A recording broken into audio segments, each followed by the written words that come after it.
Une série sur les témoins de Jéhovah.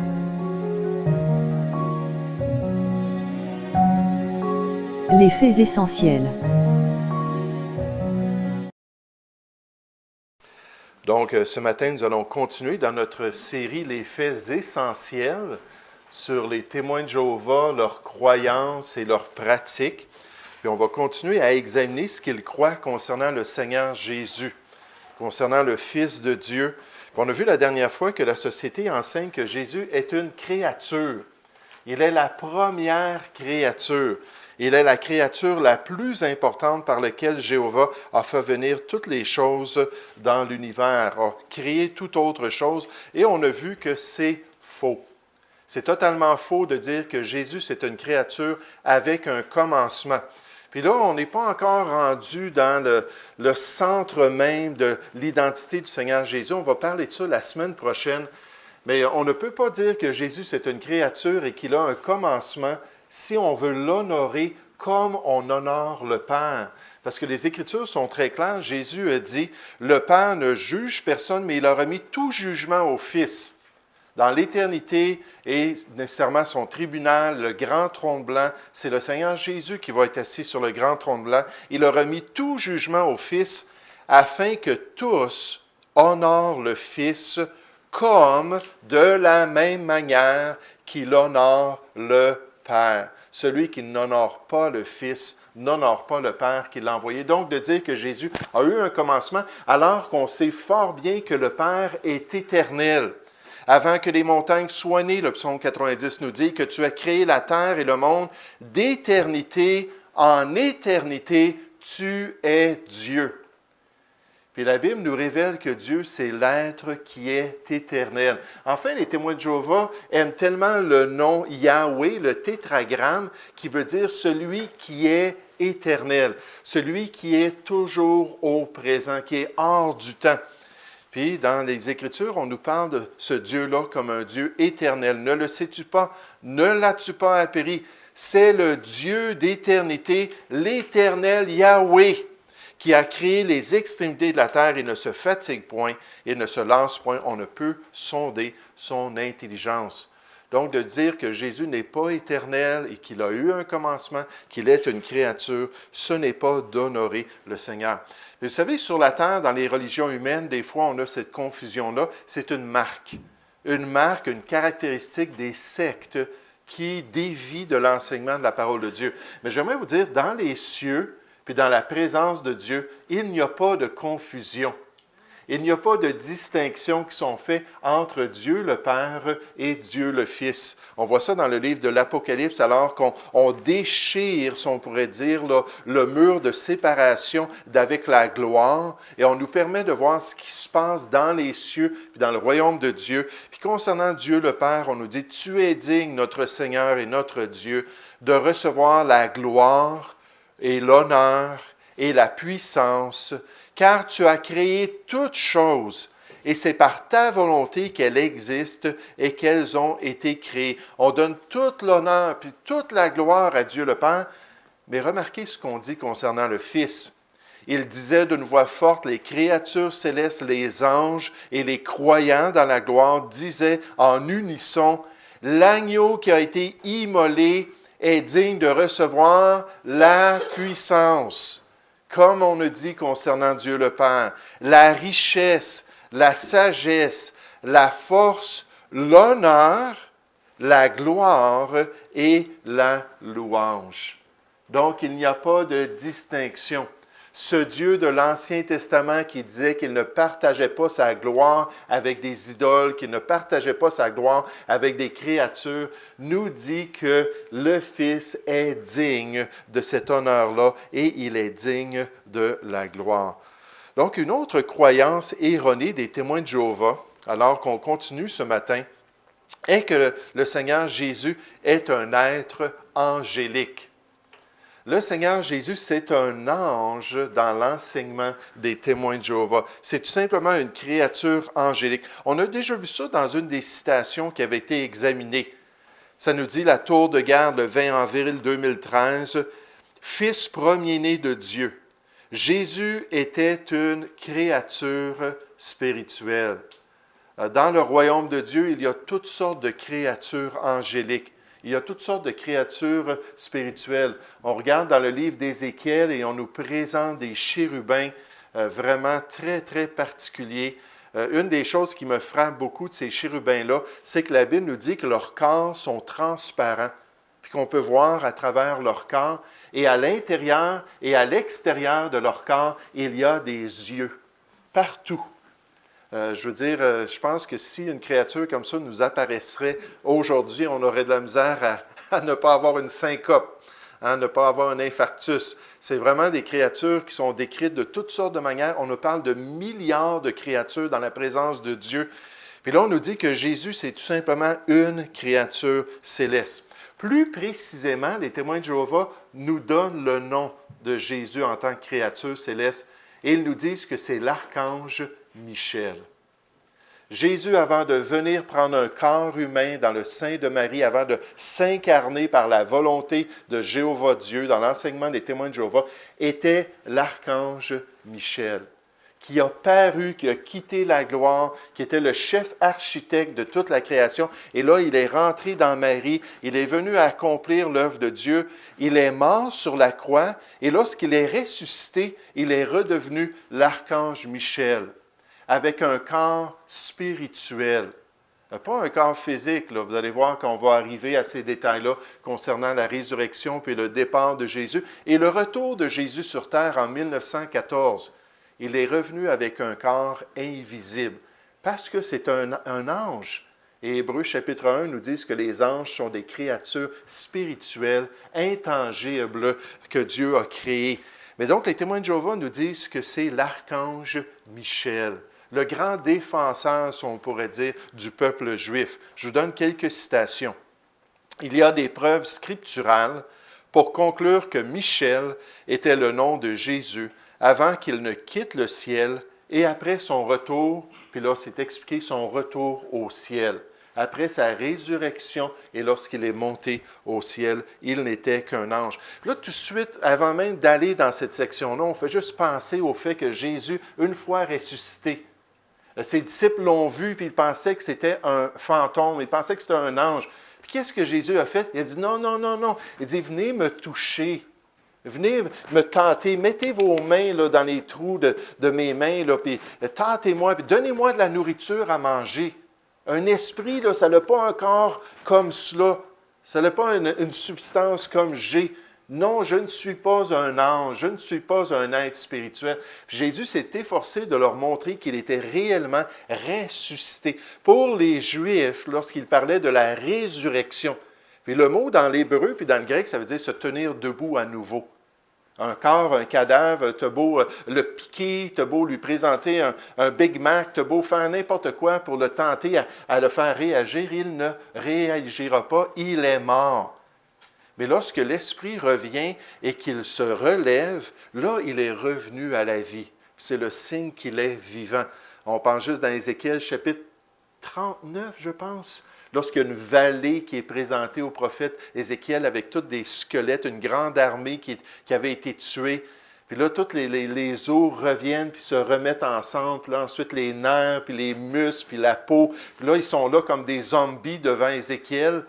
Puis ils ne bougent pas, puis ils ne font rien. Puis là, Ézéchiel commande à l'Esprit de venir leur donner le souffle de vie. Puis là, ça parle de la résurrection d'Israël en tant que peuple de Dieu. Mais on a toute cette image-là de se retenir debout puis d'être en vie. C'était ça la résurrection. Il n'y avait pas question de revenir comme un esprit pour les Juifs. Et c'était ça les promesses de la parole de Dieu. Mais on nous dit qu'il est revenu comme l'archange Michel. Michael, le grand prince, n'est nul autre que Jésus-Christ lui-même. Michel n'est autre que Jésus-Christ, le roi nommé par Jéhovah. Un auteur explique bien cela lorsqu'il dit, pour les témoins de Jéhovah, Jésus n'est pas l'égal à Jéhovah Dieu, il fut plutôt Michel avant son incarnation, qui avait un frère nommé Lucifer, qui se rebellant contre Dieu, alors que lui, Michel, demeura obéissant. Vous rappelez-vous d'un autre groupe qui enseignait ça, que Jésus avait un frère qui était, oui, c'est ça, Lucifer, un ange comme lui, puis finalement, ils étaient ensemble, égal, puis il y avait une compétition pour devenir le sauveur du monde. Puis finalement, Dieu le Père a décidé, bon, ça va être Jésus. Puis là, Lucifer s'est rebellé, il a été fâché, puis il a pris un tiers de l'armée des cieux, puis il est parti pour semer la pagaille sur la planète Terre. Et ça, c'est les Mormons qui enseignent ça. Les témoins de Jéhovah sont similaires. Oui, Lucifer, c'était un ange, et ils disent que Jésus aussi, c'était une créature céleste. Maintenant, quelle est leur justification? Quel est le raisonnement des témoins de Jéhovah? Premièrement, les témoins de Jéhovah vont dire que certainement, personne ne peut manquer que dans l'Ancien Testament, Jésus était un ange. Puis là, ils vont parler de toutes les indications à travers la parole de Dieu que Jésus a toujours été actif dans le peuple d'Israël, que Jésus a toujours été là pour veiller sur le peuple, puis intervenir, puis essayer d'attirer le peuple à la volonté de Dieu. Puis Jésus le dit dans Matthieu 23, verset 37, dans la traduction du Monde Nouveau, il dit « Jérusalem, Jérusalem, la ville qui tue les prophètes et qui lapide ceux qui lui sont envoyés. Combien de fois j'ai voulu rassembler les enfants de la manière dont une poule rassemble ses poussins sous ses ailes, mais vous ne l'avez pas voulu. » Puis effectivement, le Seigneur Jésus a parlé de son ministère avant son incarnation parmi le peuple dans l'Ancien Testament. Puis les témoins de Jéhovah disent, oui, mais c'était un ange. C'est évident, il est appelé l'ange de l'Éternel. Là, ils vont prendre des passages qui nous parlent du Seigneur Jésus, puis qui révèlent les caractéristiques du Seigneur Jésus, puis ensuite, ils vont lier cela à l'ange de l'Éternel. Donc, ils vont dire, bien, c'est évident, un ange, c'est un ange. Puis, par exemple, ils vont citer Ésaïe 9,5, qui nous parle du Messie, qui nous parle de celui qui avait été choisi, de cet enfant qui a été donné au peuple d'Israël. Et dans ce passage-là, une des caractéristiques du Messie, c'est qu'il est appelé merveilleux. Un être qui va être merveilleux. Puis ça peut être traduit là, de différentes manières. Mais quand on se tourne dans Juge chapitre 13, puis là on parle de l'ange de l'Éternel, puis même un peu plus loin, il est appelé l'Éternel lui-même, qui est apparu aux parents finalement de Samson.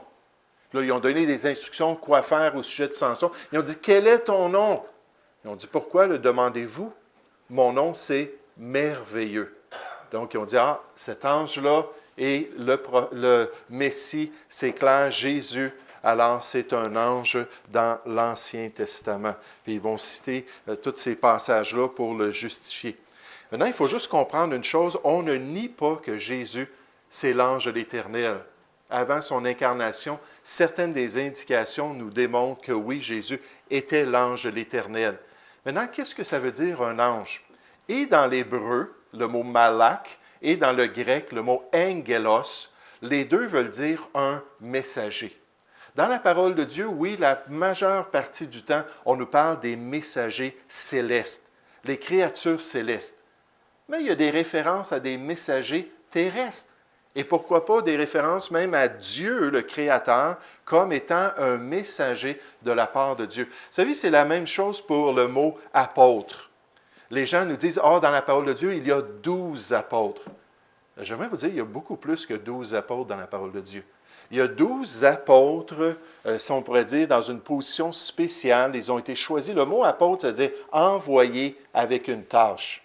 N'importe qui qu'un maître envoyait, un de ses serviteurs, je te donne la tâche de t'en aller en ville, puis d'aller m'acheter quelque chose, il pouvait dire, voici, c'est mon apôtre, apostolos, celui que j'envoie. Mais quand on regarde dans la parole de Dieu, il y a non seulement les apôtres d'une manière officielle, mais aussi il y a des apôtres d'une manière non officielle. Par exemple, dans 2 Corinthiens 8, au verset 23, on nous parle d'un groupe de chrétiens qui étaient envoyés avec des dons qui avaient été faits pour aller les amener à des chrétiens dans le besoin. Puis on les appelle les envoyés ou les apôtres de l'Église. Ce n'étaient pas les 12 apôtres de Christ. Il faut toujours regarder le contexte. Tout dépend du contexte. Puis les mots, quand ils sont utilisés, sont assez génériques pour pouvoir dire plusieurs choses. Donc, de dire comme argument, Jésus, c'est l'ange Michel, parce qu'il était un ange dans l'Ancien Testament. Oui, il était un messager de Dieu. Dans le Nouveau Testament, on l'appelle quoi? Le Logos. la parole, celui qui amène le message même de son Dieu. Donc, ce n'est pas un argument qui prouve quoi que ce soit concernant le Seigneur Jésus et concernant son identité. Bien, il ne se limite pas à cela. Les témoins de Jéhovah, deuxièmement, disent que Jésus est décrit dans le Nouveau Testament comme un archange. Qu'est-ce que ça veut dire un archange, vous souvenez-vous? Le chef des anges, celui qui est élevé dans les rangs angéliques, si on pourrait dire. Donc, là, on dit que Jésus, dans le Nouveau Testament, est décrit comme un archange. Puis tout de suite, on se dit, oui, mais où est-ce que ça se trouve, cela? Ça se trouve dans 1 Thessaloniciens, chapitre 4, en parlant de l'enlèvement de l'Église. On nous dit, parce que le Seigneur lui-même descendra du ciel avec un cri de commandement, avec une voix d'archange et avec la trompette de Dieu, et ceux qui sont morts en union avec Christ ressusciteront d'abord. Donc, au moment choisi par Dieu pour venir chercher son Église, l'épouse de Christ, on nous dit que Jésus va descendre des cieux et va être dans les nuées et il va appeler les chrétiens. Ça, c'est notre bienheureuse espérance. Ça, c'est ce qu'on attend. On a tellement hâte d'entendre la voix de l'archange, on a tellement hâte d'entendre le son de la trompette, puis là, partir, puis s'en aller dans les cieux. Puis là, la Bible nous dit, est d'être pour toujours avec le Seigneur.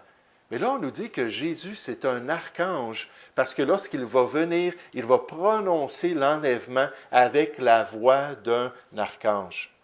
Maintenant, tout cela est basé sur la manière qu'ils ont traduit cela ici.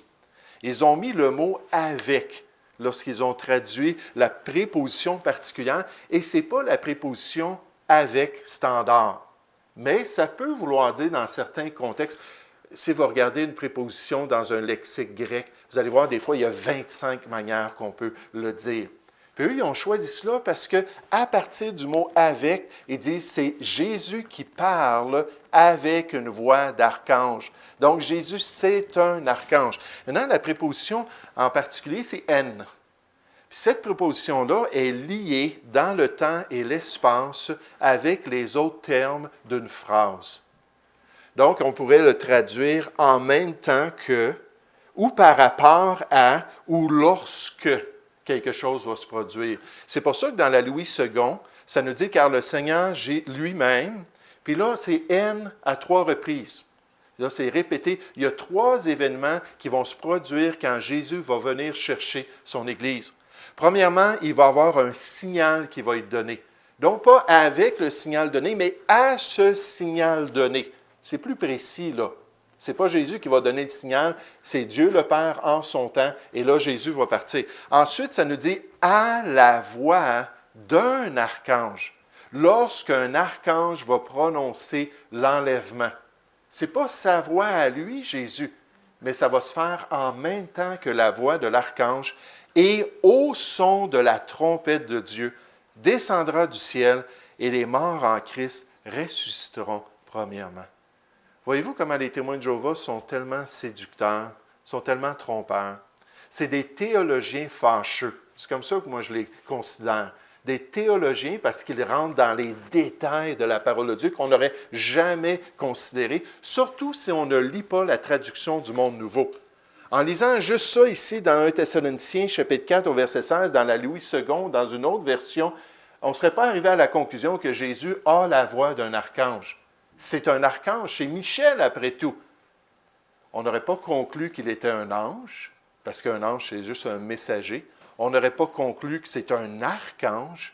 Puis dernièrement, on ne conclurait pas non plus que c'est Michel. Puis je vais vous montrer pourquoi est-ce qu'ils disent que c'est l'archange Michel.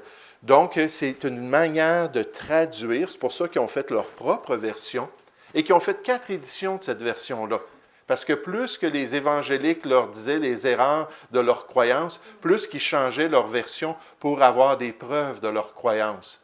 Donc, Jésus va venir à l'enlèvement lorsque la voix de l'archange, selon le plan de Dieu, au signal que Dieu va donner et nécessairement au son de la trompette de Dieu, ça va être le temps que Dieu a choisi, le moment établi par sa propre autorité. Jésus va descendre, puis nous, on va monter. Wow! Que ça va être extraordinaire, que ça va être plaisant de pouvoir le faire. Donc, Jésus n'est pas un archange. Ce passage-là ne prouve pas du tout ce point. Maintenant, il termine en disant, oui, mais c'est clair que l'archange Michel est décrit dans le rôle qui est attribué à Jésus lors de la bataille d'Armageddon. Lorsqu'on voit Jésus dans Apocalypse chapitre 19, puis nécessairement, il y a plein de passages dans l'Ancien Testament qui prédisent ça, puis il y en a d'autres dans le Nouveau Testament, mais là, dans Apocalypse chapitre 19, comme dans Apocalypse aussi, chapitre 17, versets 13 et 14, là, on nous montre Jésus qui se lève contre les armées du monde, qui sont rassemblées contre Jérusalem dans la vallée de Megiddo. Puis là, Jésus vient, se lève contre eux, puis détruit leurs armées, puis il vient établir son royaume. Matthieu chapitre 25 au verset 1. Donc, on voit ça dans ce passage-là, puis ils disent, oui, mais quand on nous parle de cette séquence d'événements-là, on nous dit que c'est l'archange Michel qui va venir détruire les armées du monde pour établir son règne. Regardons ce qu'ils disent, quel passage qu'ils présentent. Apocalypse chapitre 12 au verset 7. Ça dit, « Et une guerre a éclaté dans le ciel. Michael et ses anges ont lutté contre le dragon, et le dragon et ses anges ont lutté. Mais ils n'ont pas été les plus forts, et il ne s'est plus trouvé de place pour eux dans le ciel. » Puis là, ils disent, voici, Michael a détruit les armées de l'Antéchrist à la bataille d'Armageddon. Vous savez, les témoins de Jéhovah sont comme ça envers la prophétie. Les croyances et les doctrines les plus mélangées des témoins de Jéhovah ont affaire avec les événements à venir. Apocalypse chapitre 12 nous parle du milieu de la période de la tribulation. 3 ans et demi de paix sur la terre, avec les traités internationaux qui auront été faits par le grand dictateur qui aura été établi sur la terre, l'Antéchrist, le fils de la perdition. Au milieu des 3 années et demie, Daniel chapitre 9, versets 26 et 27 nous disent qu'il vient faire cesser ce traité de paix-là. Puis là, il va commencer à persécuter les Juifs en particulier et les croyants aussi. Là, il va montrer ses vraies couleurs. Puis là, ça va être la grande tribulation. Matthieu chapitre 24 nous dit que ça va être la pire période de l'histoire de l'homme. Si ça n'avait été écourté à 3 ans et demi qui restaient de souffrance, il n'y a personne qui aurait survécu. Mais à cause des élus, Dieu a écourté cette période-là. Quand ça va se produire, que l'Antéchrist va montrer ses couleurs et qu'il va changer son approche internationale, dans les cieux, le diable, qui est en charge de l'Antéchrist, va être jeté sur la terre avec les démons. Là, ils n'auront plus accès aux cieux. Ils n'auront plus accès à la présence de Dieu. Puis ils vont rester sur la terre pour accomplir. Puis le Satan, la Bible nous dit, le diable, le serpent ancien, va savoir qu'il ne lui reste pas beaucoup de temps. Puis avec une grande fureur au point qu'on dit, malheur, malheur aux habitants de la terre. Parce que l'ennemi de Dieu puis l'ennemi de l'homme va descendre, puis il va avoir une pleine liberté d'accomplir ses méfaits pendant ces 3 années et demie-là. Puis ici, c'est exactement ce qu'on nous présente, alors que Michael ou Michel accomplit le plan de Dieu en chassant les créatures angéliques, les chassant du ciel, puis les envoyant sur la terre. Et là, c'est là qu'on nous décrit tout ce qui va se produire, puis toutes les grandes tribulations qui vont se produire sur la terre. Donc, ça n'a pas du tout rapport avec la fin de la tribulation, qui est la bataille d'Armageddon. Concernant Michel, on vient de voir le passage dans Apocalypse chapitre 12. Maintenant, on nous dit dans Apocalypse chapitre 19, « Et j'ai vu le ciel ouvert et regardez, un cheval blanc. » Toujours la traduction du Monde Nouveau. « Et celui qui était assis dessus s'appelle fidèle et véridique. » Et s'ils avaient dit « Et Michel en passant. » Hop, là, on aurait un problème. Il n'y a pas un seul passage dans le Nouveau Testament ou dans toute la Bible qui dit « Jésus est l'archange Michel ». N'oubliez pas d'adorer ou n'oubliez pas de servir, je devrais dire, Jésus, puisqu'il est l'archange Michel. Ça n'existe tout simplement pas. C'est juste en trafiquant les passages qui font ressortir cela concernant le Seigneur Jésus. On nous dit, celui qui était assis dessus s'appelle fidèle et véridique, et il juge et fait la guerre avec justice. Puis là, on a tous les détails de comment il va anéantir les armées du monde, comment il va prendre l'Antéchrist et son faux prophète, et il va les envoyer directement dans le lac de feu. Les premiers à aller dans le lac de feu de l'histoire humaine. Il va les envoyer directement dans le lac de feu. Puis à partir de ce moment-là, il va pouvoir avoir la liberté d'établir son royaume. Donc, il faut réaliser ici qu'on parle d'événements qui sont totalement différents. Un événement qui va se produire et un autre 3 ans et demi plus tard, à la fin de la bataille d'Armageddon, pendant la bataille d'Armageddon, à la fin de la grande tribulation. Et là, ça va se produire. Donc, ce n'est pas la même chose ici. Ce n'est pas un passage parallèle qui décrit le même événement comme les témoins de Jéhovah aimeraient qu'on puisse croire. Maintenant, concernant cette idée-là que Jésus serait un ange ou même l'archange Michel, c'est clair que quand on regarde le Nouveau Testament et qu'on l'étudie, on s'aperçoit que Dieu fait une distinction entre Jésus et les anges. Puis là, on n'aura pas le temps d'aller voir plein de passages ce matin. Je veux juste vous en nommer quelques-uns. Mais il y a une distinction claire qui est faite entre Jésus et les anges. C'est seulement en trafiquant le sens de la parole de Dieu qu'on est capable de les rendre pareils. Parce que la Bible nous dit non, c'est totalement le contraire. Juste Hébreux chapitre 1, on n'ira pas le voir. Ça fait le contraste. Toute l'Épître aux Hébreux fait le contraste entre la gloire de Jésus et tous les éléments de l'Ancienne Alliance. Puis là, on va se tourner vers Moïse. Jésus est plus grand que Moïse. On va se tourner vers Abraham. Jésus est plus grand qu'Abraham. On va se tourner vers les anges. Jésus est plus grand que les anges. On va se tourner vers les alliances. Jésus est plus grand que les anciennes alliances en établissant une alliance supérieure à ceux de l'Ancien Testament, à celle de l'Ancien Testament. Donc, il y a cette distinction-là dans Marc 13, 32. Ça dit, quant à ce jour-là et à l'heure que Jésus va venir établir son royaume, personne ne les connaît, ni les anges dans le ciel, ni le Fils. Donc, il dit, incluant le Fils, non, ni le Fils. Ils n'ont pas voulu mettre une virgule. Ah, les témoins de Jéhovah sont tannants.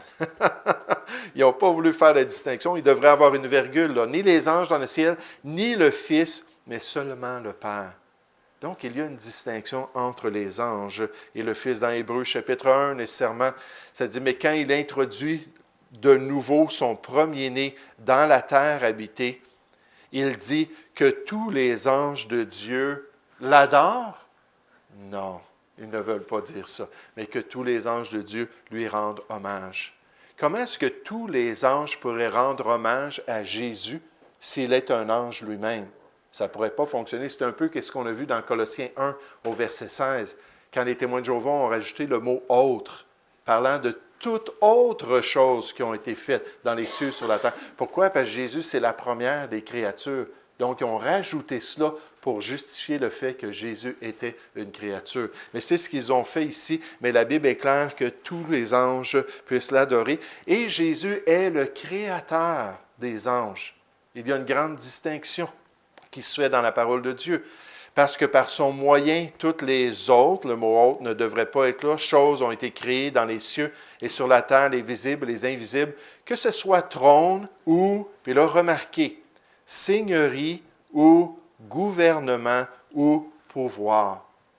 Dans le Nouveau Testament, ces termes-là parlent d'autorité humaine ou d'autorité spirituelle.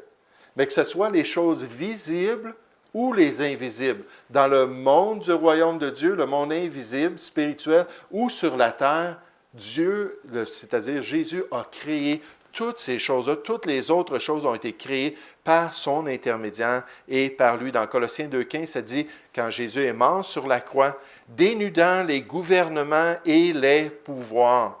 Puis le contexte, c'est certain que c'est les ennemis de Dieu en particulier, donc le diable et les créatures angéliques. Il les a exposés en public comme vaincus, les conduisant dans un cortège triomphal par le moyen du poteau de supplice. On va voir pourquoi ils traduisent le mot croix par poteau de supplice. C'est une de leurs croyances particulières. Ils ne croient pas que Jésus a été crucifié sur une croix, mais qu'il a été sur un poteau, bien au contraire. Donc, le poteau de supplice, mais Jésus qui a fait cela envers le monde angélique, il est à la droite de Dieu car il est allé au ciel et anges et autorités et puissance lui ont été soumis. Puis on pourrait regarder toutes sortes de passages dans les Écritures, on pourrait regarder toutes sortes de distinctions qui sont claires concernant le Seigneur Jésus et les anges. Un auteur a dit, faites juste comparer ce que la Bible nous dit concernant Michel et Jésus par rapport à Satan, par rapport au diable. Il semble dans l'épître de Jude, alors qu'on nous parle de gens qui ne respectaient pas les autorités humaines, il semble qu'en faisant un contraste, on nous dit que l'archange Michel, lui, respectait l'autorité de Lucifer ou de Satan. Il semble qu'il aurait été supérieur même à l'archange Michel. C'était le chérubin protecteur qui était en tout temps dans la présence de Dieu. Puis quand Michel, ça a été le temps de le reprendre, il a dit, mais Dieu va s'occuper de te reprendre. Puis il n'osait pas l'archange Michel. Je vous montre le passage, je vois un petit peu la confusion. Mais quand Michaël, l'archange, eux, un différend avec le diable, et qu'ils discutaient au sujet du corps de Moïse, il n'osa pas porter contre lui un jugement en termes injurieux, mais il dit que Jéhovah te réprimande. Puis là, il semble que quand Moïse a été enterré par Dieu sur une montagne avant l'entrée en terre promise, il semble que le diable ait peut-être voulu prendre le corps. Certains commentateurs parlent que là, il a fallu que l'archange Michel vienne et qu'il dise non, ne touche pas au corps. C'est possible, on n'a pas les détails de ce qui s'est produit. Mais d'une manière ou d'une autre, on voit l'attitude qui est contrastée avec les faux frères dans l'épître de Jude. C'est que l'archange Michel, envers une autorité, n'osait pas mépriser cette autorité-là. Il respectait les autorités. Vous savez, ça, c'est une bonne leçon pour nous en tant que chrétiens. On a plein d'autorités imparfaites dans notre vie. Dès notre jeunesse, on a nos parents en tant qu'autorité. Ils sont très imparfaits. Et la Bible nous dit, « Honore ton père et ta mère ». On arrive à l'école, on a des professeurs, puis des gardiens, puis toutes sortes de personnes en autorité, puis ils ont plein d'imperfections aussi. Et la Bible nous dit qu'il faut être soumis aux autorités établies par les hommes, que ce soit les gouvernements, que ce soit le pasteur, peu importe. Dieu nous dit en tant que chrétiens, pour démontrer qu'on est des vrais enfants de Dieu, on doit avoir les bonnes attitudes, s'empresser de se soumettre, s'empresser d'honorer les autorités, pas à cause de qui ils sont, pas à cause de ce qu'ils sont, mais à cause de qui ils sont, à cause du rôle particulier que Dieu leur a donné. Puis quand Jésus a été confronté par le diable, ça dit alors Jésus lui dit, « Va-t'en, Satan ». Il n'a pas eu peur là, de le reprendre. Car il est écrit, « C'est Jéhovah ton Dieu que tu dois adorer, et c'est lui seul que tu dois offrir un service sacré. » Donc Michel a dit, « Je te respecte. » Jésus a dit, « Va-t'en, éloigne-toi d'ici. » Arrête de m'achaler avec ces choses-là. Ce n'est pas du tout la même approche concernant ça. Puis dernièrement, ce matin, concernant Jésus comme un ange, il faut réaliser que les témoins de Jéhovah ont changé de position dans l'histoire concernant cette question. Ils ont changé de position, ils n'ont pas toujours cru que l'archange Michel puis Jésus, c'était la même personne. Ça, encore une fois, ça nous montre quand un organisme change de position dans ses croyances à travers l'histoire. On en a même dans le christianisme large, beaucoup d'organismes comme ça qu'on peut voir, des déclarations, puis les décrets, puis les bulles papales qui prononcent la volonté de Dieu, ex cathedra, dans l'autorité de Moïse. Puis quand on regarde ça, on voit que ça change, ça change, ça change. Mais vous savez quoi? Ce qui est encourageant, c'est que la parole de Dieu ne change pas. Qu'on peut s'appuyer sur la parole de Dieu. Puis les témoins de Jéhovah, je vous donne juste un exemple de ça, n'ont pas toujours cru cela. Sa position est contrastée avec celle des hommes et des anges en parlant de Jésus, puisqu'il est leur Seigneur, ayant tout pouvoir dans les cieux et sur la terre. C'est dans la tour de garde, cela, dont il est dit que tous les anges de Dieu l'adorent. C'est avant la fabrication de la traduction du Monde Nouveau, où là, en parlant de Jésus, ils font une distinction, au lieu de dire « adorer », ils disent « rendre hommage », parce qu'on adore juste Dieu. Donc, même la traduction met un doute sur la divinité de Jésus. Mais avant cela, les témoins de Jéhovah utilisaient la King James ou d'autres versions, puis c'était marqué comme cela. Donc, ils disent, comme c'est marqué en général, que tous les anges de Dieu l'adorent. Cela doit comprendre Michel, ainsi, Michel n'est pas le Fils de Dieu. Donc, même dans l'histoire des témoins de Jéhovah, ils ont changé concernant leur position. Maintenant, la semaine prochaine, on revient, puis on regarde la question de la divinité de Christ. Là, on a parlé, est-ce que Jésus c'était une créature dans les croyances des témoins de Jéhovah? Est-ce que Jésus c'était un ange, l'archange Michel? Puis là, on va arriver la semaine prochaine, puis on va se poser la question, est-ce que Jésus est Dieu? Dans la parole de Dieu. Puis qu'est-ce que les témoins de Jéhovah ont à dire concernant ça? Et là, vous allez voir le début, d'une manière encore plus frappante, des trafications qu'ils ont faites à la parole de Dieu.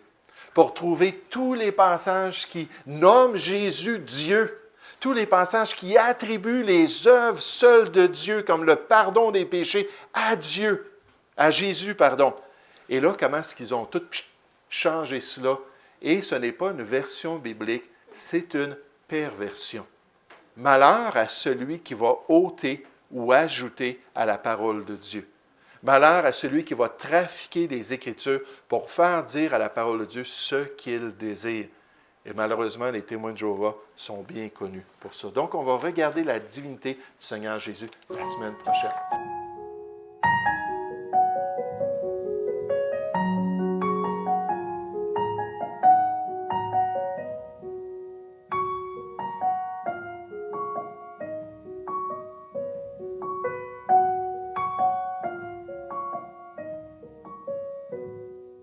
Une série sur les témoins de Jéhovah.